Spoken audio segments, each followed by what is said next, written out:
introduction. I am a qualified architect. I'm teaching at the London School of Architecture and the Royal College of Art, particularly on the professional practice aspects of the course. I'm also working at the Future Observatory, which is a research arm of the Design Museum that's looking at design strategies for a green transition. And I finished my PhD just before COVID kicked in at Newcastle University. But the reason why I'm saying all these things is not to sort of like boost my CV as such, but it's just like all of these are ways that I use to think about architectural practice. And the processes of delivery as much as the output. So not just thinking about shiny buildings, but really thinking about how we work, how we need to work in the future, and how we're going to confront the climate emergency. It's like one of the pressing concerns, which is radically changing the way that we need to work in the future. And how can you not confront some of those issues, especially in the situations that you're in at the moment? So I think it's really interesting that the government at the moment has a really big focus on operational carbon, and that passive house is seen as this saviour that somehow is going to save the planet. But it's calculated that about 25% of carbon emissions are actually made by existing buildings, and 40% comes from the construction industry globally. So that's a huge responsibility that we have in the building sector that we need to confront in a way. And rather than thinking about just how our buildings run, there's an upfront impact that we have. So the energy that's embodied within the materials you're using in the schemes that you're designing now has an incredible legacy versus the 15-year payoff for the kind of renewables saving on the carbon in the life of the building. Demolition and construction waste also constitutes about a third of the EU's total waste output by weight. So we've got these enormous problems facing us, and especially us as professionals in the construction sector, but also opportunities that I'm encouraging you to embrace and see how that might actually change what you design and how you design it in the future. Of course, we've got a scarcity crisis as well, that we have a duty of care to our planet and to future generations that we need to see through as part of these UN sustainability goals. Are you familiar with UN sustainability goals? Yes, good. Okay, just interested to see how much you're actually getting on. So there's radical change that we need in the sector to find ways of breaking out of the business as usual model of ceaseless consumption and production and waste. So sustainability is not just about the carbon impact of the built work, but really considering the output and the in-process of design, thinking beyond buildings as a noun to building as a verb. This is a much more multifaceted approach. And there's a definite intersectional agenda here as well, thinking about the social impact, the economic impact, and the environmental impact of our work. So the idea that we're going to keep building, like the role of the architect, is not going to be the same as it has been historically. It's not going to be like what I was trained to do. It's probably not going to be like the practitioners are trained to do out in the world at the moment. So if we're going to change what we do, we're going to have to change how we do it. Changing the ways that we deliver projects, to think about increased collaboration, to think about how we might shift the role of what we expect the architect to do in terms of the output, but also the roles that we adopt. And as part of the book that I wrote of Building for Change, which is looking specifically about creative reuse of architecture at different scales, I was really frustrated by the fact that architectural books and journals tend to celebrate the end product, and they give us case studies, but they don't tell us how to get there. And so what I've tried to do is unpack some of the strategies that underlie the schemes that we might be looking at today, to think about how we might change practice, and how you, as the next generation just about to go back out and practice again, could be leading a lot of these initiatives and making the changes possible. Don't wait for practice to lead you, because they do not know how. You need to go out and be advocating for this in the workforce. So creative reuse really demands that we change, or poses new challenges to the accepted design process of business as usual. And it asks us to reevaluate what we might privilege in architectural design. So that might be environmental considerations of carbon consumption, it might be about the civic value of retaining a structure that's important to a community, or the economic value of construction and waste. And I'd like you to take a moment to think about what values do you centre within your own designs? What are the changes that you want to be able to see in the world? What values do you hold? What ways might you exercise some of those and bring them to fruition? And those might be global concerns, but they might also be very micro concerns as well, thinking about your users or the immediate context as much as the planetary considerations in the climate emergency. And you probably have more agency to bring these to fruition than you think you do. So one of the scales I explored in the book, probably the one that's most familiar to you, is like the building scale. Thinking about how spatial interventions and reconfigurations and additions can adapt a buildings programme to address the shifting societal needs for the local communities. And one of the most celebrated projects that we have in the book was this Sala Beckett that you're probably familiar with because it's won so many awards. It won the Architecture Review New Interval Award in 2019. It got special mention in the Spanish Architecture Awards in 2017. It had the Mies van der Rohe Award in 2017, and it was the winner of the Barcelona City Prize in 2016. But before all this, it had been bricked up, and in 2011 it was derelict. And so the city had run a competition to replace the building, which was open to either restoration or complete demolition. And all entrants, apart from Flores and Pratt's, chose to demolish it. So they saw this as just being another opportunity to have another icon building that would claim the limelight and hopefully some column inches in the architectural press. But when Flores and Pratt surveyed the building, they found a lot of the centre's characteristic decoration was still, and building elements were still intact. So there were loads of really beautiful details and components, even though the space itself was in a structural collapse. And this building had been the backdrop for so many community events. The Grand Fork Grocery and Homeware Store had catered for the day-to-day needs of 1,250 cooperative members who owned and ran the building. And the bar and theatre had hosted celebrations for births, marriages, communions, and then there was a school, a library, and social groups that had occupied the upper floors.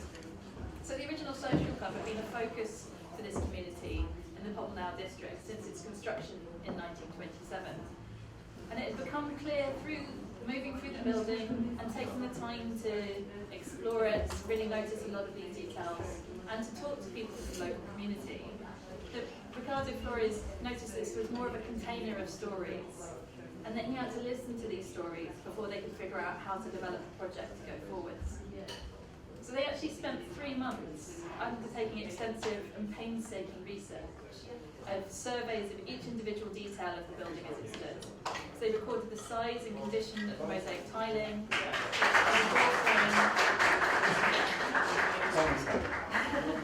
all the wall mouldings and the handrails, and it wasn't out of obligation. It's not like this was a listed building, so they had to make sure that they recorded it, but out of respect for its history and the memories that it contained. And it unlocked for them a greater appreciation of how the centre had grown and been adapted over time. So they drew these up and modelled them at 1 to 50 scale to establish a catalogue of a building as a kit of parts as much as anything else. They termed this, in a kind of nice wordplay, which I'm not entirely sure how it translates to Spanish, but they termed this their inventory, so trying to play on the idea of inventing, but also an inventory as a survey and like that collection of elements. But model making was a really key part of this process, so they weren't intending to just model the output that would win the competition or that would win over the local residents of planning. It was really to help them strategically repurpose the 44 doors and 35 windows that had been retrieved from around the project. And these were carefully restored, repainted and relocated to different rooms, placed within enlarged openings and in new combinations, as if choreographed in a dance through the building. Flores and Pratt termed this approach situational architecture, which allowed them the space to surprise and guide its development, suggesting new uses and evolving its new form. So you've got this great result where you've got newly inserted elements which are clearly evident in their material approach, and historic elements which have been relocated and much more subtle, like this screen. But even something as simple as a floor was born of intricate study and really careful workmanship, thinking about how that could be removed, relaid and repaired.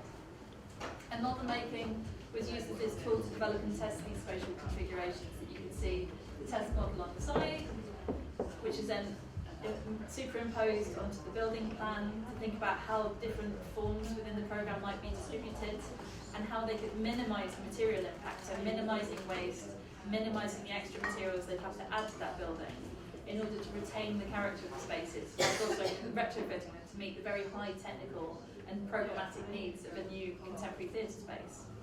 And then they scaled it up. So this model making came in at 1-to-1 during construction, really figuring out about how these things work so they could understand it in a more hands-on way.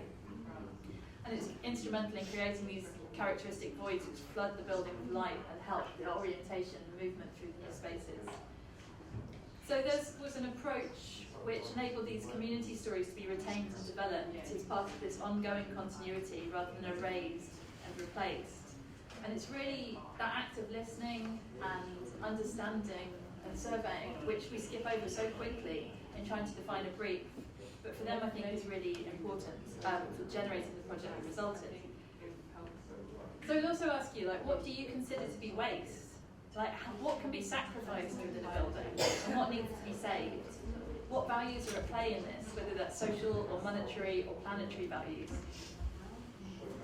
And so the repurposing and upcycling of materials and finding new applications for existing resources can be a really exciting part of this generative design process. One of the most exciting field trips I ever went on with some art students was standing in a field in Belgium in the rain, surrounded by about 300 used toilets. The thing that was most exciting about this was that the group Rota DC, who run the site, were desperately trying to find new opportunities for how they could use these material resources. The alternative was landfill. So there's this pressing obligation to think about how we could use things which we don't know, they're dead ends as far as we can find design-wise at the moment, but how you can work with artists and with demolition contractors and with other architects and with product designers to try and figure out about how we can divert a lot of this landfill to be something which is much more valuable to us in design terms. So building those new networks, thinking about new collaborators, spanning gaps that Rota identified within the system, within the construction sector, that meant that a lot of buildings that they valued around them in Brussels were basically just being demolished and no one was finding any opportunity to be used. But to do so meant that they had to go and train as demolition contractors, that there's a lot of labour and planning and understanding which buildings are going to be demolished and trying to figure out how you might strategically take them apart without doing damage. There's an awful lot of research that goes into cleaning. But also one of the biggest issues, and one that definitely faces us in London in terms of creative reuse, is the idea of storage. There's this amazing warehouse on the outskirts of Brussels, which is full of all these things which are then held, waiting for the second life to allow them to go out into the world again. And as this, they've also got this kind of point of sale, where you can buy things almost as if you were going into Travis Perkins and picking things up, which is like an equivalent to what you might expect within the construction sector. But the other thing they've noticed, and this might kill you if you're doing any work to any properties at all, because this is a very alluring website that's got some really bonkers stuff on it. You'll be desperate to jump into a car and drive over to Brussels. There's this website where they were able to, again, survey and make notes of the condition of all of the different components that they were trying to find new homes for, and present that in very exciting spreadsheets. So there's a lot of power in spreadsheets. Like how you capture that knowledge and how you communicate it within the construction sector is an overlooked part of creativity, I feel. So the importance of testing, getting warranties in place, finding the assurances to make sure that a contractor is actually going to want to use these materials was a necessary link in the supply chain if they were going to get any traction within the construction sector. So really thinking laterally and trying to figure out about how you can have a great impact in the world, about the amount of tons of waste that Rota have actually saved. I don't think they've even recorded, but it's definitely been able to find new lives within the construction industry around Brussels. So it's really important that you think of, especially as you're going back out into the world again, what is your legacy as a designer? Is it about a series of shiny buildings on the horizon that might be revered by the architectural press? Or are there other impacts that you might have? Is it about minimizing your carbon footprint? Is it about maximizing your social value that you might have? What might you consider to be a successful impact for your work? And how does that change not only what you're designing, but how you're designing it, who you might be working with? So for Rota, that was about saving buildings, it was about reducing waste, and it was about embracing new creative challenges. But this project, which is a restaurant in Madrid, Movimiento, I think is really interesting in the way that it helps us consider how our projects might develop other infrastructural needs as well, especially skills building. And in London, with GLA, there's an initiative, the Green New Deal for Young People, We're trying to get people, younger people to work in the construction sector and think about the green transition, how we can move from the business as usual model of construction into new ways of building. And in doing so, how we can have new opportunities for other collaborations as well. So Lucas Knopf's work was taking this, what used to be a recording studio in the Observatory Theatre in Madrid, and when it was suggested to me by the publishers, I was thinking like, oh, this is a bit cliche. It looks a bit sort of ruin porn. There's a bit of like strip out reuse, that idea of like the fetishization of the ruin that people like Douglas Murphy and Tom Wilkinson really rant about quite a lot. So I was worried if I ever get on the pub with Tom or Douglas that they would definitely bend my ear about this project. But when I looked into it further, I realised that it wasn't just about the aesthetics, that there are really interesting things going on with sustainability-led design. So these are two pizza ovens where the food is cooked. The pipework from that then helps heat the rest of the building. The lights that are hung over it have been rescued from various car parks around the city that were moving away from having the neon tubing. And these have been repurposed so they can form new, these kind of new chandeliers that hang through the space. They've got a lot of water recycling that works in the building, so ideas about like this systems infrastructure and quite clear reuse of materials as well. Like there's no escaping the fact that like these are definitely reused tiles from the existing project, but also some waste leftovers from other new projects that were being built around the town. But for me, the really exciting thing was how they managed to innovate in terms of collaboration. And in developing this project, they were looking into the whole supply chain. So there was a lot of research that went into what the materials are and who produces them, and what are their working conditions, what are the social values that are involved, what is the carbon consumption and the carbon footprint of every single thing that goes into this building.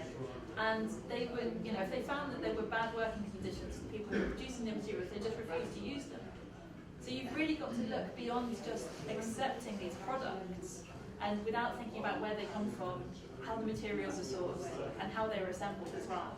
And I think it takes a lot of time and it takes a lot of investment, but it's something that's really important. If we can keep chipping away at that, we can start breaking down a lot of these supply chains that have toxic working practices involved. And counter to that, there's also this really beautiful resurgence of historic craftsmanship. So in Spain, there are a lot of traditional industries, such as things like embroidery here, and ceramics that were thought of as being like quite sort of kitsch in a way. They were for tourists, they didn't have like a great sort of audience, and so a lot of them were dying out.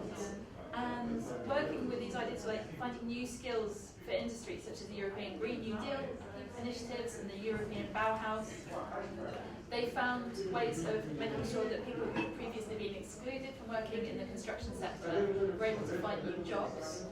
And they were also able to find new outlets for a lot of these products as well. So thinking not just about the immediate impact, but the legacy from the built project experience that these people will have to say, like, I've got a portfolio of work where I've used these elsewhere. So those neon tubes that were part of the car park lighting are then being like remelted and made into these new forms as well. So again, they didn't go to waste. They found new ways to use them instead. And there's this embroidery gun, which is like some of these amazing tapestries that hung within the spaces.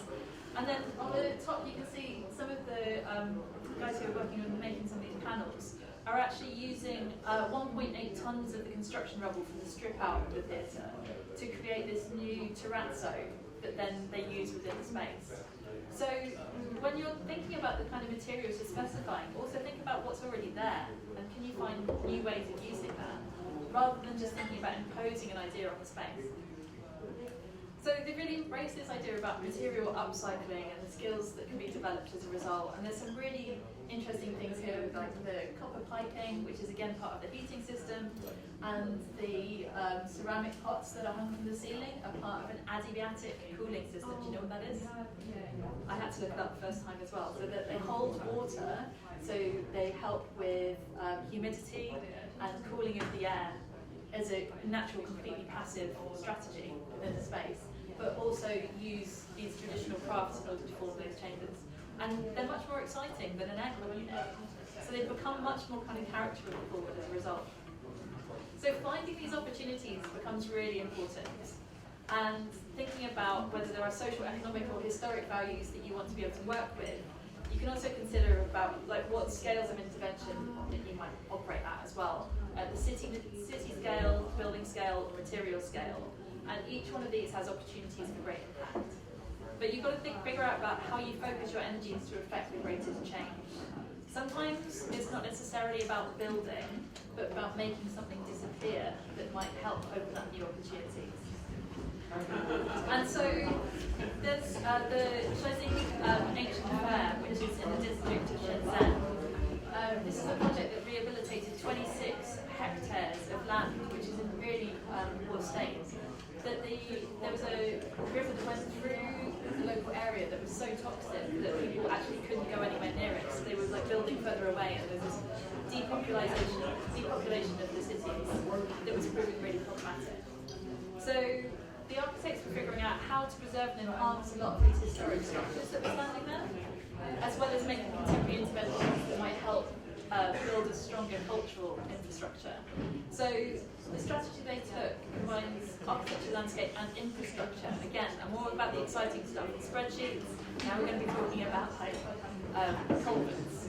So the Longitude River has become so polluted that it ran through. It used to be 10 metres wide, this river, at the outset, but all of this kind of encroachment of building and all of the output, should we say, from these buildings was going in. So it would come down to just 2 metres wide from the 10 metres it was originally feeding the area. But there was lots of historic buildings from the Southern Song dynasty that they wanted to preserve and figure out how you could gain sort of greater tourist interest as well. But there was a kind of big sense of decay and segregation between old and new interventions. So the architects drew a lot of parallels with their approach in acupuncture therapy. So really thinking about how strategic interventions applied at the right point and in the correct manner can provide stimulation to rebalance the energy flow on an urban scale.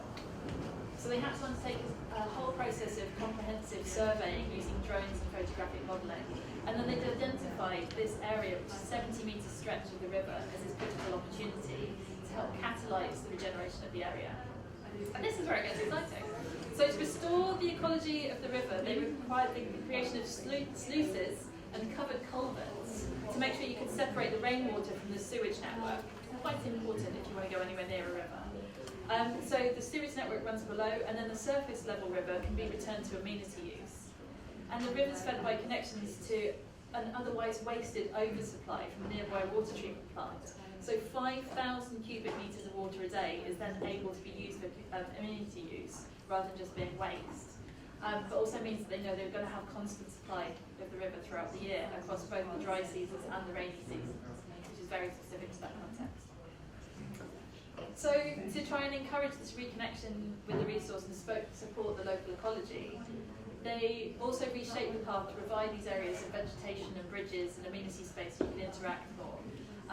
And it becomes a point of leisure rather than utility. And once people really understand and respect and appreciate the qualities of the river, they're less likely to start polluting it again as well. So it's learning a lot from this kind of ad hoc development of how the area grew in the first place, thinking about how they might modify and reactivate the built fabric rather than wipe away and construct anew. There's 6 micro-projects that they've developed around as well that help preserve this existing heritage and provide new platforms for new activities. So there's 3 key strategies. One of them was stripping away and opening up, such as in this old central hall, which now provides the public stage for and a home for Cantonese opera, which wasn't in the area before. Then some of the new interventions very explicitly expressed as being contemporary, such as this house of the gable wall, which has a new perforated aluminium panel to form a community mahjong hall and offices for the preservation team that work in the local area.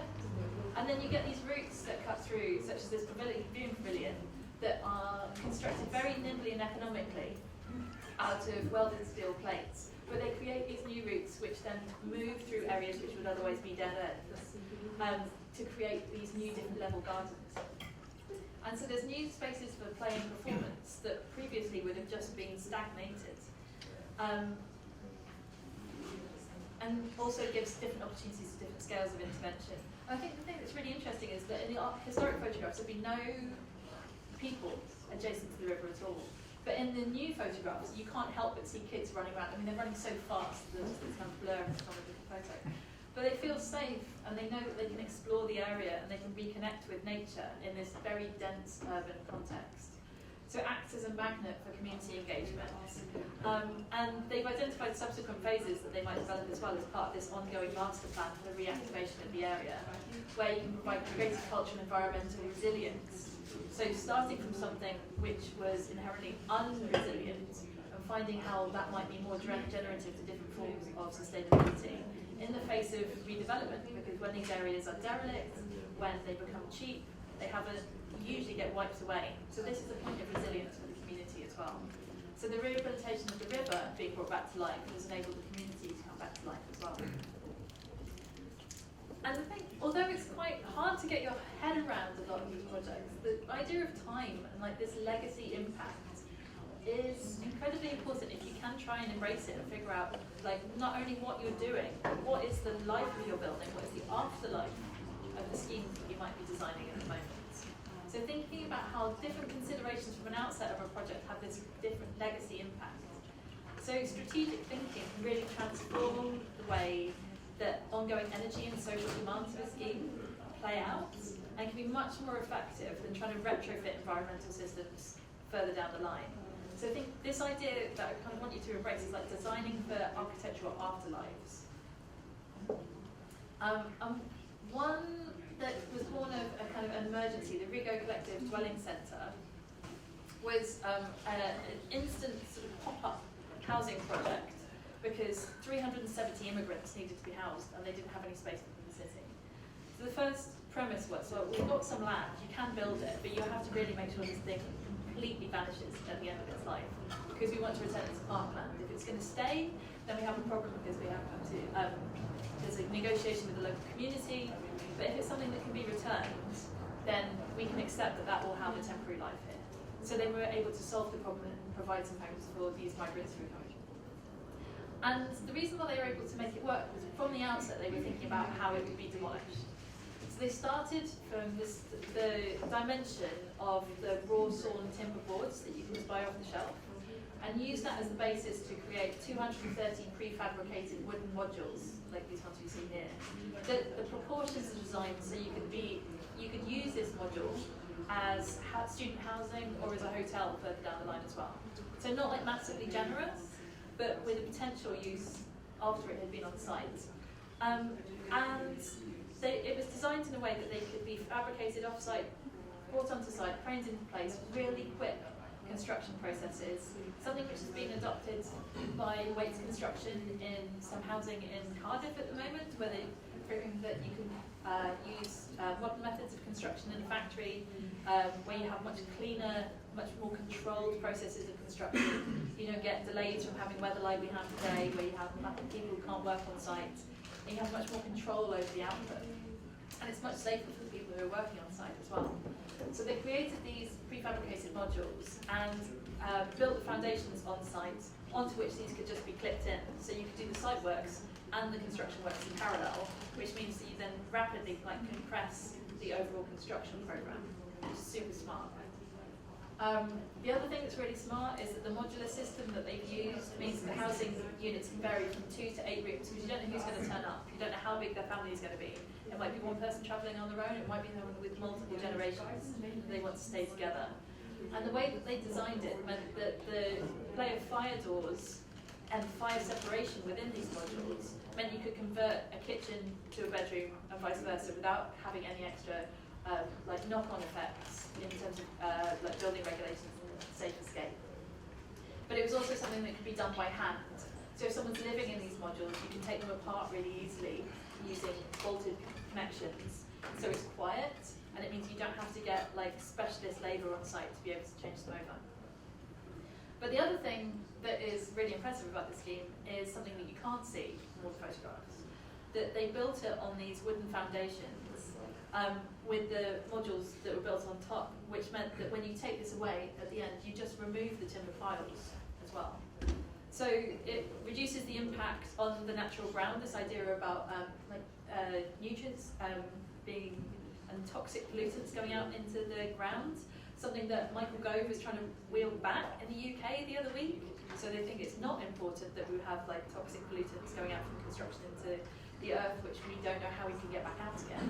It sounds like massively problematic as a legacy to me. But it also means that there's a dry construction. So not only do these piles not seep toxic contaminants, but it means that you can just drill them straight in and doesn't contaminate the water network, and there's no concrete recycling that you have to take into account at the end. You literally just remove the piles again. And I think this really changes the way that we might think about construction and think about buildings as well. So if we consider ourselves to be custodians rather than consumers, from the outset you're going to have to consider what that afterlife is. Like, what are you expecting your materials to do afterwards? Are you expecting them to purely go into landfill? Are we just like saying, well, I've done my building, that's the end of my remit as an architect, I've washed my hands of this literally, it's down to someone else. There'll be a product designer that comes in and figures out what to do with like carpet tiles further down the line. Or do you take that into account from the outset and be responsible for the full building life cycle? So there's this building in Umar, which is in Dubendorf in Switzerland, where they're trying to test out a lot of challenges about how you design for deconstruction, how you can undertake forms of research and dissemination and testing of reusable materials. And a lot of their work revolves around, again, very exciting thing, glue. So lots of things are glued together in buildings at the moment, and a lot of the time you can't separate them again. It's basically like doing, putting waste into a system the moment you glue everything together. So they're trying to figure out different strategies for building buildings which are more prone to deconstruction. And don't worry, I've only got a couple more. I'll let you go to the public. But one of the things that I think is under-celebrated about Sands End Community Centre is, like, this was celebrated for, it was nominated for the Sterling Prize, I think it was forerunner most of the time until like the awards night. It was designed by one of the alumni from London Met, actually, who was in your shoes not that long ago, Michael Dillon, who was the project architect. But there's something which is under-celebrated within these projects, which is not about aesthetics, but this consideration of different time periods rather than just the immediate impact. So obviously, like, it's a really beautiful space. It's got all these great nods to sort of architectural lineage of Stirling and Wilford, and how they designed a lot of schools and frames. But a really overlooked part is how you design a frame like that for deconstruction, but also how you design a space which is for a community which is cash-strapped, thinking about how you can have low ongoing maintenance, and how you can reduce ongoing energy and material consumption as part of it. So the idea was that these spaces are really loose fit.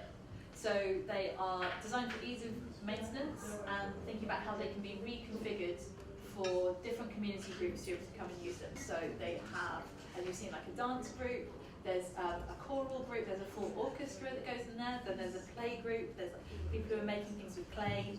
So there's this great social value in being able to have different community uses with different building needs in one space. But it's also a great like revenue generator, because that means that you've got a much wider audience that you're able to welcome into the centre. So it's kind of win-win. But one of the sort of like less visible aspects of the scheme is about how that frame was constructed using renewable and non-toxic cross-laminated timber in a manner which used timber-to-timber joints rather than glue, or steel flip plates, which are also problematic, using dry joints and bolts to allow for this future disassembly. But the key thing as a designer is that if you want it to be deconstructed, you really have to be on top of your game in terms of how you're setting out a lot of these things, including the services. Again, I tell you about all the exciting stuff. Where do your services go in a building? It's going to determine not only the aesthetics of this frame and how clean it can be, but also about how you can minimise the maintenance, because you're keeping things where they're more accessible to people who would have to undertake maintenance, and also think about how you don't cut through these beams so they were able to be reused later on. So there's no cuts or roots disturbing that CLT frame. And this comes back to procurement, so that you guys are doing like professional practice aspects at the moment, thinking about different procurement routes, whether something is traditional or design and build, and you're probably like, yeah, who cares? Like, we just do the design right and someone will build it eventually. But this was really interesting because it was a traditional contract, so it did that whole like fountainhead-esque thing of being involved right from the beginning and wanting to have full control as an architect all the way through the programme. but they undertook it more as a design and build route because they wanted to get a lot of input from the contractor early on. So they were able to value engineer the design of the CLT frame because they were aware of that it might be so expensive that it gets removed further down the line, and that would be absolutely catastrophic, not only architecturally, but in terms of the carbon impact. So they worked really closely with the contractor and the structural engineer to try and minimise the frame and make sure it was fully coordinated. And in doing so, they actually managed to reduce the footings, which ordinarily someone would sort of do a kind of rule of thumb idea about how much we think a CLT frame is going to weigh. And because there isn't as much knowledge in the sector about that as there is for things like brick construction, they're usually over-engineered because the sector's very risk-averse, so people want to cover their backsides. But because they'd already designed this timber frame, they could design the foundations, and so when they were building them, they used only 175 millimetres of concrete. So it's, again, an enormous carbon saving, because they were open to new forms of collaboration, rather than being egotistical and saying like, well, I just want to control it because I'm the architect and I know how this should be designed. Opening yourselves up to listening to experts and understanding about how something will be constructed, and then using that to mediate actually how you do design it becomes really important. And the other bit that was my favourite within this project is something which you can barely see. It's just nestled behind the main sort of photographed buildings, which is a historic Clancarty Lodge from 1903, which again, like, this is seriously the best photograph I could find of it. Like, no one wants to take photographs of this bit, but it's the building was sort of in disrepair, but it was a heritage asset, it was greatly listed, and they wanted to find ways of stripping back and improving the material quality of the structure, thinking how they could use a fabric first retrofit, and because it was improving the performance of the materials within the building, they could heat it using just a domestic boiler. So again, reducing those ongoing maintenance costs for the community, as well as reducing the carbon impact operationally. And then they inserted this CLT timber frame, which is a cross-bracing structure. So something which was on the verge of collapse and was therefore going to cost an awful lot of money to restore, actually extends the life of that existing structure. So again, it's taking away a lot of risks and concerns of future costs through these strategic, very light touch interventions. And the other thing that was really interesting is the development of this brick. So brick's bad, right? Pantomime baddie of architecture at the moment. But these were something that was developed with a company called Stone Cycling, which used waste streams that had been researched about construction landfill. So things like sinks and tiling and barns that would ordinarily be going into landfill, they used 28 tons of them with lime curing to create these new bricks. And they had to spend a lot of time in development. As you can see, there's this colour matching up in the top right-hand corner, because the building's in a conservation area, and so you had to find something which was complementary. So they couldn't just develop whatever they wanted to. It meant that they had to have these conversations much, much earlier on. So rather than just thinking, okay, well, we're going to specify some bricks, we'll draw it in the elevation, we'll figure it out further down the line. Thinking about the fact that they wanted brick meant that they wanted to rethink what the bricks were, which meant that they had to actually start developing them very, very early on in the process. And all of that research and development didn't come cheap. They were flipping expensive bricks. So they realised that they couldn't use them structurally, but why would you want to? You've got a CLT timber frame that's doing all the structural work of the building behind it.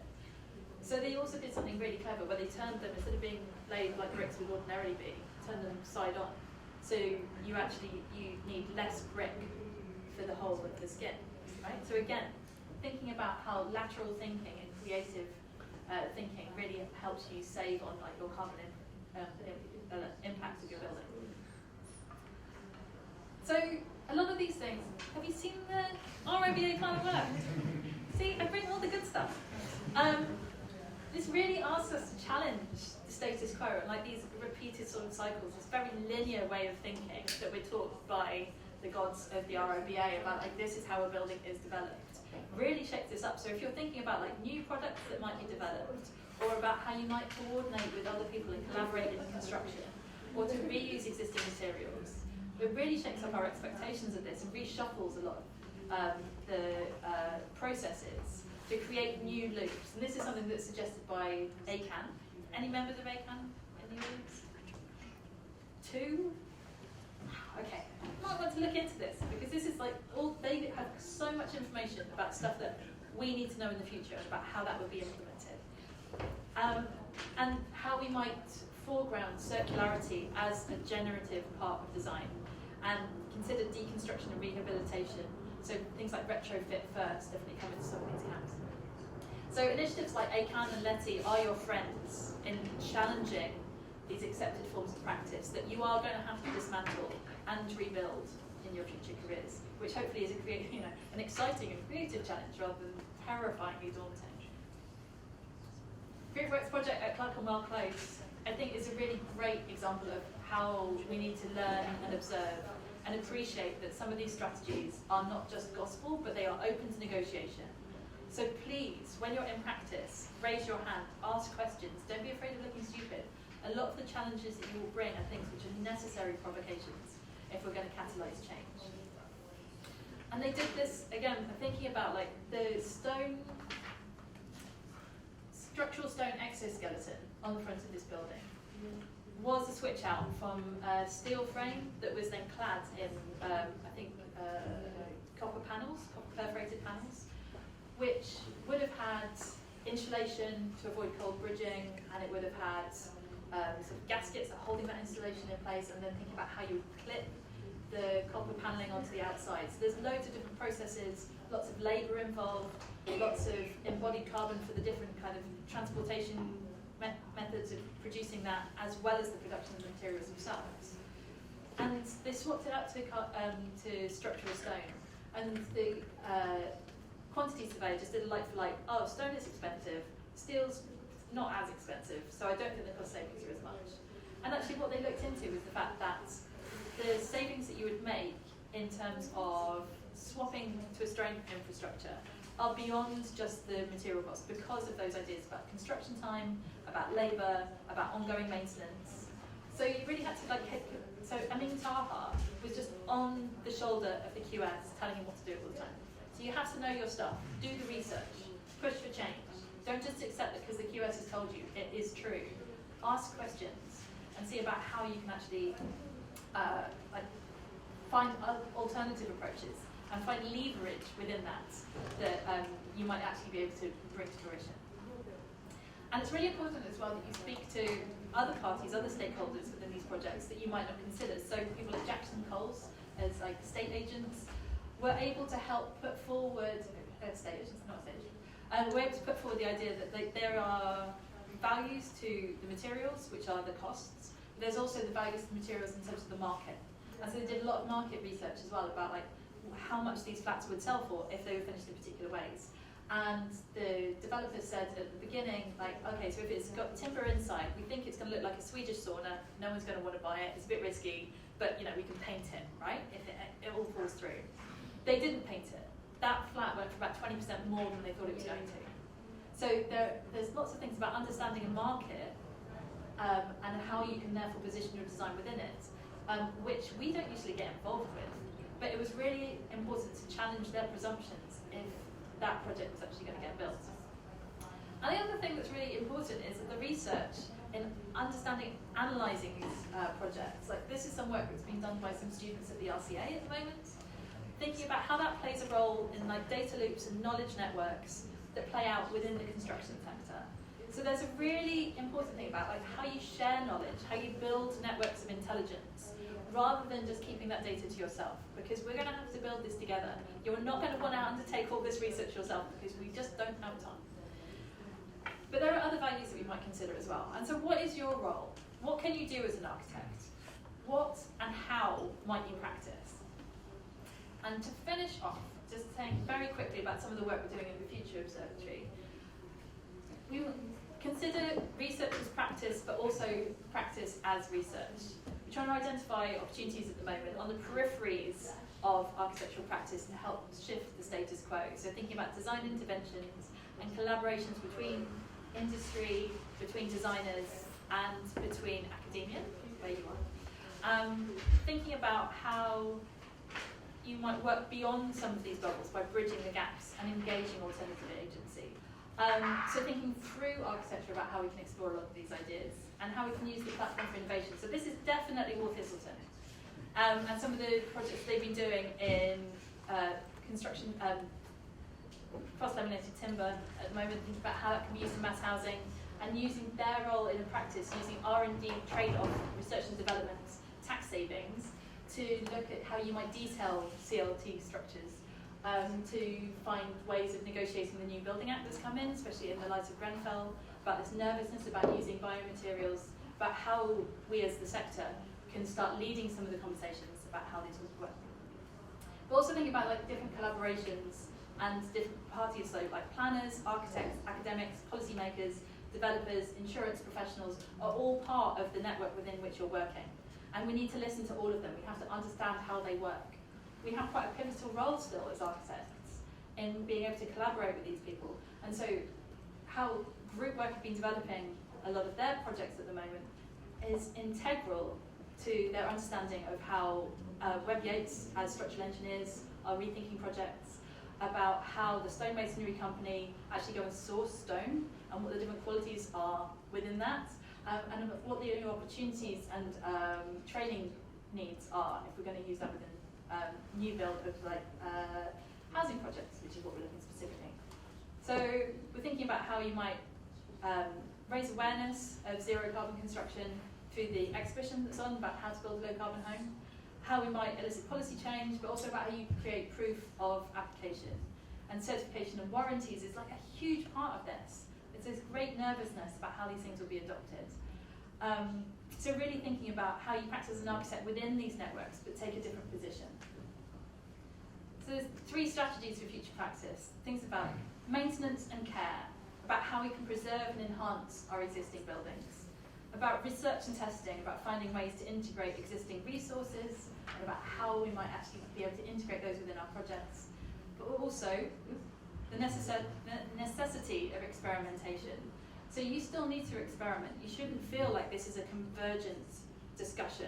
This is something which is actually saying like, okay, the role of the architect might have hit a dead end, but new things will open up instead. You need to experiment, and you need to develop new materials, and we need to find new construction strategies for climate emergency.